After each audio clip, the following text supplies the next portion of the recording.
Hello hello good morning दोस्तों, कैसे हैं आप लोग। आशा करती हूँ ठीक होंगे, है ना। खुद पर विश्वास करना सबसे बड़ा साहस है और ये करते रहें, ठीक है। तो स्वागत है आप लोगों को आप लोगों के ही क्लास में AFT एडू बूस्ट, ठीक है। अपने जो भी नॉलेज है उसको और बूस्ट करें। जिस क्षेत्र में है, अगर मृदा के क्षेत्र में जितना भी नॉलेज है इसको पढ़े, सब्जेक्टिव पढ़े, फिर ऑब्जेक्टिव लगाए और उसको और ताकत दे अपने एजुकेशन को, ठीक है। तो सकारात्मक सोचे और सकारात्मक रहे, है ना। सकारात्मकता ही जो मुख्य स्रोत है हमारे एनर्जी का और हमारे माइंड का और हमारे थिंकिंग का, ठीक है। तो चलिए मैं उधर में मृदा का निर्माण कैसे होता है ना। मृदा का निर्माण कैसे होता है और काली मिट्टी में क्या क्या पाए जाते हैं, काली मिट्टी से संबंधित सारे क्वेश्चन और उसके ऑब्जेक्टिव सब्जेक्टिव सभी करवा दी हूँ। आप ये क्लास देखने से पहले वो सारा देख लेंगे ताकि जो भी वीक हो आपका जो पॉइंट वो स्ट्रांग हो जाए और इससे जितने भी क्वेश्चन बनेंगे वो आपका पूरा हो जाए, है ना। तो बोलते हैं कि जलोढ़ मिट्टी और लाल मिट्टी, है ना। आज मैं क्योंकि जलोढ़ मिट्टी छोटा टॉपिक था तो मैं सोची दोनों को एक ही साथ मिला के मैं पढ़ा दूँ, ठीक है। तो जलोढ़ मिट्टी और लाल मिट्टी से संबंधित जितने भी पॉइंट बनेंगे, जो जो इम्पोर्टेंस है उसको मैं बताना चाहूँगी। तो देखिए ये है जलोढ़ मिट्टी, है ना। देखिए कैसा दिखता है, ऐसे जो नदी के किनारे होते हैं ना, जल उड़ उड़ कर जो मिट्टी बनता है, देखिए ये काफ़ी उपजाऊ होता है ये, है ना। तो जलोढ़ मिट्टी अब बनने का कारण क्या होता है, जलोढ़ मिट्टी कैसे बनता है, बनने का कारण क्या होता है कि नदियों पहाड़ों के गाद, बालू, चिकनी मिट्टी, कंकड़, खनिज और बहाकर लाती है। जब नदियाँ ऐसे बहती है ना तो अपने साथ क्या करती है, वो गाद को लाती है, माने कि कीचड़ को, है ना। और बालू को, छोटे छोटे कण होते हैं पहाड़ों से गिर के, जिधर से भी बहती है उसके आसपास में जो भी कण वन पार्टिकल्स मिलते हैं उसको बहाते बहाते लाती है। और कंकड़ लाती है, खनिज लवण भी लाती है। जब पठार से उतरती है तो आसपास में जितने भी वो छाटते वाटते लाती है और यहाँ पे इकट्ठा कर देती है तो नदी के किनारे ही जलोढ़ मिट्टी मोस्टली देखिएगा और ये काफ़ी उपजाऊ होती है। और फिर देखिएगा ये हो गया, फिर ये गाद मैदानों और डेल्टा में जम जाता है ना। डेल्टा बताई थी मैं, डेल्टा का अलग से क्लास ली थी, आप जाके देखेंगे कि डेल्टा क्या होता है, वो कैसे बनता है और कौन कौन सी नदियाँ डेल्टा बनाती है और कौन नदियाँ डेल्टा नहीं बनाती है। ये टोटल मैं करवा चुकी हूँ, अब देख लेंगे जाके मैं प्रीवियस ईयर क्लास जो है, ठीक है। तो जम जाती है और समय के साथ उपजाऊ जलोढ़ मिट्टी का निर्माण करती है, साथ ही उपजाऊ जलोढ़ मिट्टी का निर्माण करती है। तो कैसे होता है कि ये बता दिए, गाद चिकनी मिट्टी जो पानी नदी बहा के लाती है ना, उससे मिट्टी का निर्माण होता है, ठीक है जी। ओके। अब देखिए वेरी वेरी इंपॉर्टेंस, ये बहुत इंपॉर्टेंस है किसी मिट्टी के लिए, उसमें क्या पाया जाता है नहीं पाया जाता है। क्योंकि अगर किसान नहीं जानेंगे कि मान लीजिए कोई पौधा मर रहा है ना, तो उसको पता ही नहीं चल रहा है कि इसमें पोटास, मान लीजिए जलोढ़ मिट्टी ऑलरेडी उसमें पोटास, प्रचुर मात्रा में पोटास दिया जा रहा है, तो उसमें तो क्या होगा, अधिक मात्रा हो जाएगा, मर जाएगा, है ना। चूना पत्थर पाया जाता है, कार्बनिक पदार्थ, सूक्ष्म खनिज पाए जाते हैं, फसलों के लिए उपयोगी तत्व भरपूर होते हैं ना, यानी कि ये उपजाऊ मिट्टी है ना। तो देखिएगा कि ये जानकारी किसानों के लिए, और हम प्रशासक बनने जा रहे हैं या जिस डिपार्टमेंट में जाएंगे, अगर हमें इससे रिलेटेड नहीं नॉलेज होगा तो हम कैसे बताएंगे, है ना। तो चलिए, तो इसमें क्या क्या पाया जाता है, प्रचुर मात्रा में क्या होता है, पोटास होता है, ध्यान रखेंगे। और चूना पत्थर भी होता है, लाइम भी होता है, चूना, कार्बनिक पदार्थ कुछ हद तक होते हैं और सूक्ष्म खनिज, है ना। सूक्ष्म खनिज जो पहाड़ों वहाड़ों से आता है, फसलों के लिए तत्व भरपूर होते हैं ये जो फसल उगाने के लिए ना। तो देखिएगा कि सबसे ज़्यादा जो उपजाऊ जमीन है वो नदियों के किनारे जो बसा, गंगा नदी हो गया, ब्रह्मपुत्र नदी हो गया, समुसम हो गया, ये मोस्टली फसल तो इधर ही होते हैं ना। और ये नर्मदा नदी हो गया महाराष्ट्र वगैरह में, तो किनारे जितने भी जलोढ़ मिट्टी है वो काफ़ी उपजाऊ होते हैं, है ना। तो जलोढ़ मिट्टी ऐसे याद रखिएगा, जल को उड़ने वाली, ठीक है ना। ठीक है। तो अभी हम देख लें कि उसमें पोटास पाया जाता है, चूना पत्थर पाया जाता है, कार्बनिक पदार्थ पाया जाता है और कुछ हद तक सूक्ष्म खनिज भी पाए जाते हैं ना। और ये उपजाऊ मिट्टी है, तो ये जरूर याद रखेंगे, ठीक है। अब देखिए इसमें वेरी वेरी इंपॉर्टेंस है कि ये इसमें क्या नहीं पाया जाता है ना। ये मैं इसी को घेरती हूँ, ठीक है। तो देखेंगे कि इसमें क्या नहीं पाया जाता, तो क्या पाया जाता और क्या नहीं पाया जाता, वेरी वेरी इंपॉर्टेंट, ध्यान रखेंगे। और वही कमी और नहीं पाया जाता है, तो नाइट्रोजन की कमी होती है इसमें ना। तो नाइट्रोजन ऊपर से डाला जाएगा, है ना। फास्फोरस की कमी होती है, नाइट्रोजन की कमी होती है और फास्फोरस की कमी होती है। ह्यूमस की मात्रा क्षेत्र में अनुसार बदलती रहती है। मान लीजिए कहीं कहीं जलोढ़ मिट्टी में ह्यूमस ज़्यादा मिल गया तो कहीं अधिक, है ना।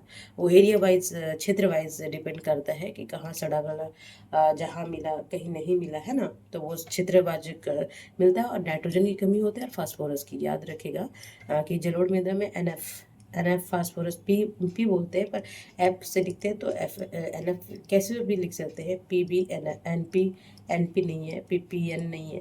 तो ऐसे कुछ याद रखिएगा कि इसमें जलोढ़ मृदा में नहीं पाई जाती है। ठीक है जी, ओके। अब ये कहाँ पाई जाती है, जलोढ़ मृदा किस किस एरिया में पाई जाती है, वो भी इम्पोर्टेंट तो है ना।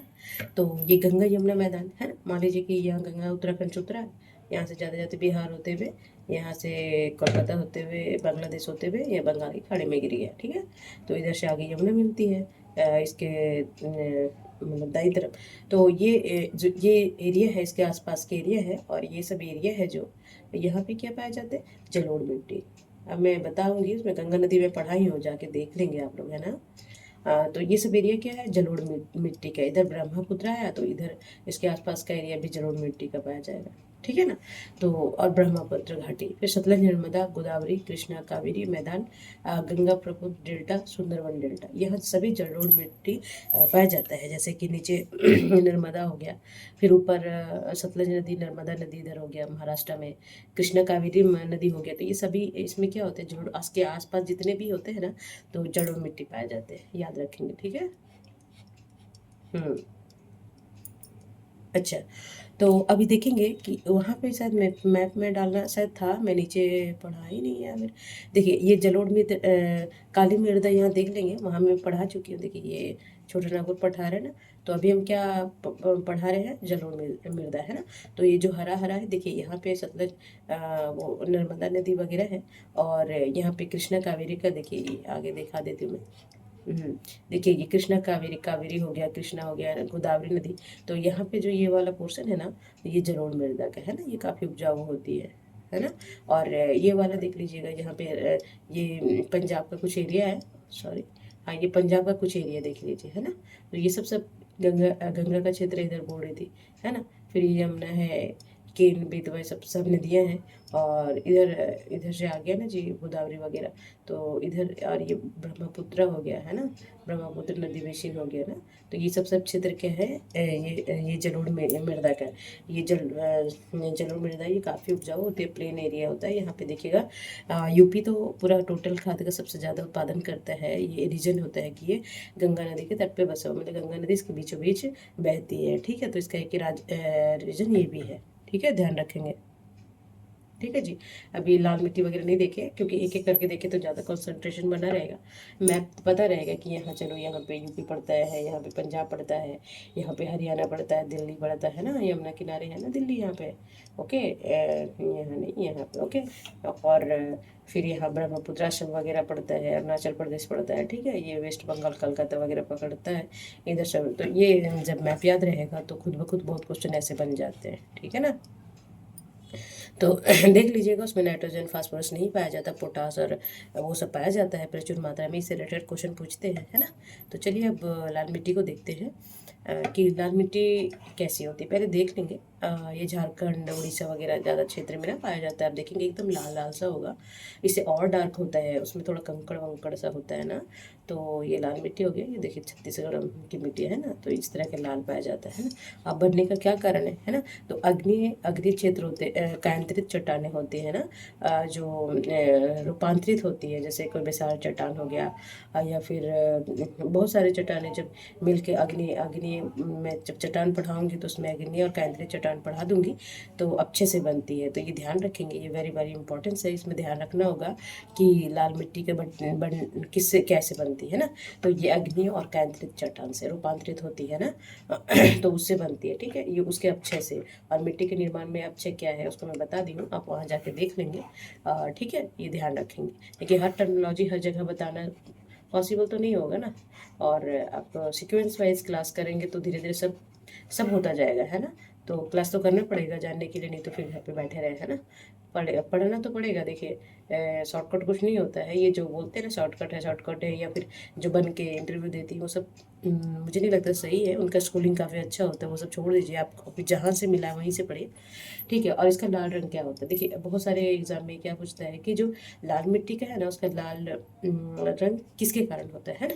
तो ये भी क्वेश्चन मार्क के यहाँ से क्वेश्चन बनता है। देखिए क्वेश्चन यहाँ से भी कि लाल मिट्टी किस किस चट्टान से बनती है। तो अग्नि और जो अभी क्या देखे थे हम, काली मिट्टी पढ़े थे ना पिछली क्लास में। तो काली मिट्टी का बनने का क्या कारण होता है, कौन सा चट्टान होता है, बेसाल्ट चट्टान, ठीक है। और लाल मिट्टी बनने का क्या कारण, जलोढ़ मिट्टी, वो कंकड़ पंकड़ बहावा की जो लाती है उससे बनता है ना। और ये क्या होता है, ये अग्नि और कांतरी चट्टान से। ध्यान रखेंगे, वेरी वेरी वेरी इंपॉर्टेंस ना। जहाँ जहाँ मैं ध्यान देने बोल रही हूँ वहाँ एकदम फोकस रहिए, हाँ। और बार बार उसको सुनिए, तभी याद रहेगा, ठीक है। और लाल मिट्टी का रंग लाल क्यों होता है, ये वेरी वेरी इंपॉर्टेंस है। ये बार बार एग्जाम में पूछता है, ये ध्यान रखेंगे, ठीक है। तो ये लौह ऑक्साइड से ना, आयरन ऑक्साइड के कारण होता है। जहाँ अधिक नमी होती है, जैसे कि ये वहाँ पीली दिखाई देती है, हाइड्रेटेड आयरन ऑक्साइड। देखिए कभी कभी कहाँ देखिएगा ना कि जहाँ पे लाल मिट्टी पाया जाता है ना, वहाँ पीली मिट्टी भी पाया जाता है। देखिए यहाँ मैं दिखा देती हूँ। देखिए यहाँ थोड़ा इस तरह का पीला होता है, और थोड़ा पीला होता है, डिम सा कलर होता है। कभी आप उस एरिया में रहते होंगे, झारखंड बिहार वगैरह में। बिहार में तो उतना नहीं है, जलोढ़ में तो ज़्यादा है।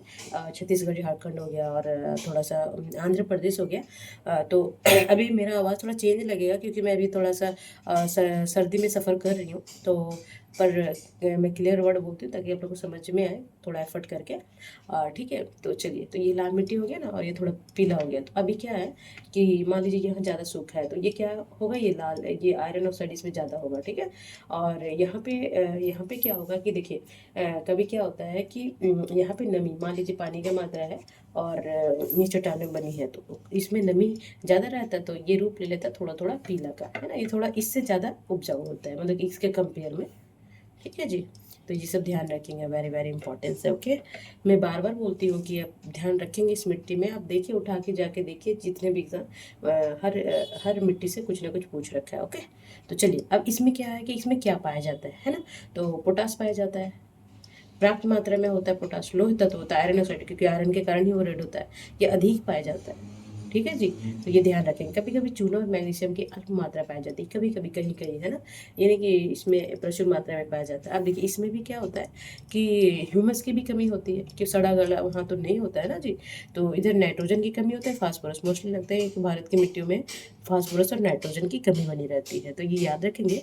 कभी कभी कैल्शियम और सल्फर की भी कमी रहती है, ठीक है। तो इसमें क्या होता है, नाइट्रोजन और फास्फोरस की कमी तो रहती है, ह्यूमस की कमी रहती है, और कभी कभी कैल्शियम और सल्फर की भी कमी रहती है, ठीक है। ये ध्यान रखेंगे। अब ये कहाँ पाई जाती है, वो भी लोकेशन बहुत इंपॉर्टेंस है। तो देखिए, ये झारखंड हो गया, उड़ीसा हो गया, पश्चिम बंगाल, वेस्ट बंगाल, ठीक है, महाराष्ट्र भी है, छत्तीसगढ़, आंध्र प्रदेश, तमिलनाडु और कर्नाटक। देखिए नीचे वाले जो पोर्शन है ना, मैं बता दे रही हूँ, हाँ। ये मैप में देख लेंगे कि जो लाल लाल मिट्टी है ना, देखिए ये ये एरिया क्या हो गया, छत्तीसगढ़ का हो गया, ये झारखंड का हो गया, हाँ। बिहार में देखिए जलोढ़ मिट्टी है ना, और वेस्ट बंगाल का ये सब है, देखिए इधर पूरा है, और ये सब थोड़ा मोड़ा है ना। और इधर भी देख लीजिए, है ना, इधर, ठीक है। और नॉर्थ ईस्ट में भी है, और इधर हो गया आपका कर्नाटक का कुछ एरिया। और ये हो गया केंद्रित चट्टान से बनता है ना, तो उधर भी तो लावा हुआ आया था। तो उसके बाद, और ये देखिए कर्नाटक, तमिलनाडु और आंध्र प्रदेश, तो ये सब सारे एरिया में लाल मिट्टी पाई जाता है। पर मोस्टली पूछेगा तो ये कहाँ पाया जाता, तो ऐसा नहीं पूछेगा, ये सारे देगा, और MP दे देगा, UP दे देगा, तो उसमें कट करने का, मिलाने का रहेगा, है ना।